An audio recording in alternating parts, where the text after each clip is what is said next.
السلام علیکم ورحمۃ اللہ وبرکاتہ۔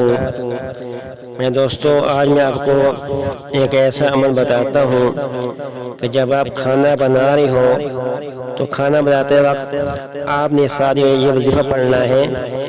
اس وظیفے کے پڑھنے سے ایک تو آپ کے کھانے میں برکات آئے گی، دوسرا یہ وہ کھانا لذیذ اور مزیدار بنے گا۔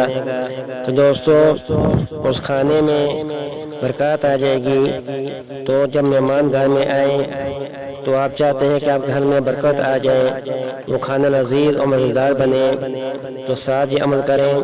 کھانا بناتے وقت ساتھ آپ نے یہ پڑھنا ہے، بسم اللہ الرحمن الرحیم اللہم صبر ودود، بسم اللہ الرحمن الرحیم اللہم صبر ودود، یہ آپ نے پڑھتے جانا ہے اور ساتھ کھانا بناتے جائیں۔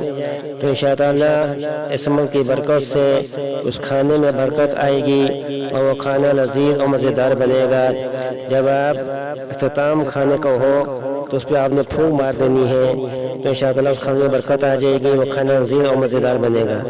یہ عمل کھانا بناتے وقت آپ کا یہ کیا کریں، تو انشاءاللہ کھانے میں برکت آئے گی۔ والسلام علیکم ورحمۃ اللہ وبرکاتہ۔